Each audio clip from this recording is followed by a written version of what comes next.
Tampa Bay Rays have the best record in the American League. Since April 22nd, they are 22-6, have the best record in MLB. They have the third lowest payroll in MLB. This team makes 0 sense. So the Tampa Bay Rays, they have the number one pitching staff in MLB by ERA. They only have one actual starter on their team. Yes, I said that right. They have one starter on this team, traditional starter, and they have the best starting pitching staff in ERA. You may be asking, how do you have the best starting pitching staff and not even have any starters? This is how. They have a guy named Nick Martinez, okay? Nick Martinez, 4.45 ERA last year, hasn't been a full-time starter since 2021. That was when he played in Japan. Hasn't been a full-time starter in MLB since 2017. The Rays get him this year, make him a starter, 1.51 ERA so far this season, second lowest qualified ERA in baseball. We've talked a lot about good pitchers in baseball this year. No one really brings up Nick Martinez, but like I said, second lowest qualified ERA in baseball for the Rays. Steven Matz hasn't been a full-time starter since 2021. He's got a 3.7 ERA.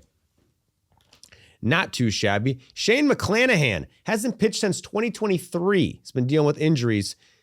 2.52 ERA this year for the Rays. Comes back stronger than ever. Griffin Jacks. What? Hasn't started since 2021. When he did start, he had a 6.37 ERA. The Twins moved him to the bullpen. He had a 4.50 ERA out of the pen for the Twins last season. The Rays say, hey, you suck at starter and you suck at reliever? Come to our team. We'll make you a starter and you'll be amazing. That's exactly what happened. As a starter so far this year, he has a 1.42 ERA for Griffin Jacks. And Drew Rasmussen, this guy had a 5.01 ERA out of the bullpen, was traded to the Rays in 2021. So since getting to the Rays, they made him a starter. He has a 2.70 ERA, has the second lowest ERA in MLB since 2021.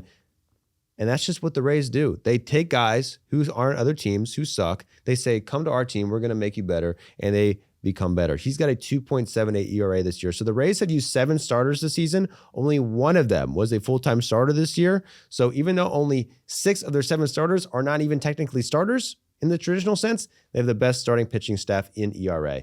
It gets crazier for the Rays. Jack, this is going to make you feel so bad. Damn, I should have stuck with my team. I let them go right before they got hot.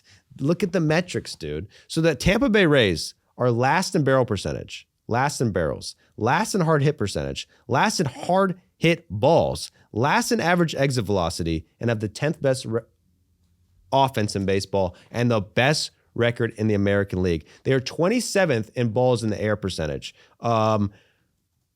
What has everybody said the past 10 years in baseball, Mitchell? What is the analytical strategy? Launch angle. Launch angle, hard hit percentage. We don't care if you strike out. If you hit the ball hard, you hit it in the air, we want you on your team, you're going to hit bombs. That's what everyone thought. That's what everyone's doing. That Rays, they say, this is what everyone's doing. Guess what? We found what is the word I'm looking for? Market deficiency. The players who don't hit the ball hard, who don't hit it in the air, are undervalued because everyone in the league wants players who hit the ball hard in the air. The Rays say, we're smarter than you motherfuckers. We're gonna get the players who don't hit the ball hard, who don't hit it in the air. And that's exactly what they did. They're first in contact percentage, second in strikeout percentage. So they don't hit the ball hard, but they don't strike out, and they steal a fuck ton. So they just play small ball now. Everyone thought small ball was dead. The Rays are bringing it back. Third in steals, first in extra bases taken. I bet you didn't even know that was a stat, did you? Mitchell probably. I did. Okay, Mitchell, no. But Jack, you didn't know that stat. What is it? Extra bases taken? Yeah. Not stolen bases. No. Extra bases. It's like if there's a runner on first and a batter hits a single. If the runner goes from first to third, that's an extra base taken. Oh, okay. I got you. Second in runs via extra bases taken. First in stolen base attempt percentage. Okay? They only have one player slugging over 500. That is Yandy Diaz, who also leads the league in average. So the Rays have totally flipped the script in what an advanced analytic team does. They're just putting the ball in play, playing small ball, took all the relievers, made them starters, and they're just bunting. And Chandler Simpson, do you see Chandler Simpson's stolen base number? He's not even good. Yeah, I know. That's what I was saying. It's like weird. They have the best stolen base percentage in league, meaning they're safe, but the guy's been thrown out 8 times and has stolen, 14 successful times? It's like a 63% success rate, which is really bad for MLB standards. But that just means everyone else who's stealing bases on the Rays is really good. Doesn't No. surprise me. Cedric Mullins has 10 stolen bases to 15 caught stealing. Brother, I mean, they got okay, so they got Junior Caminero, who's like an all-around big star guy, right? The guy can hit for power, hit 40 home runs last year, all-around beast. Everyone else on their team is a little slap hitter, what's the word? A little bit of a grinder. I mean, Yandy Diaz is a big jacked guy, but it's always hit for average, not really hit for a lot of power. He hits the ball really hard, but he always hits it like straight into the ground. He's never figured out the launch angle. I think for years people have said if Yandy Diaz can figure out how to hit the ball in the air, he's going to be a really good player. And then he doesn't figure out how to hit the ball in the air. And guess what?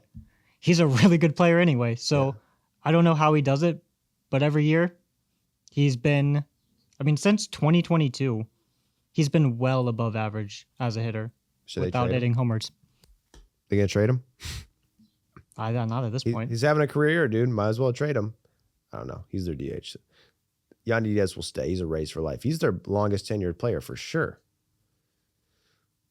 2019.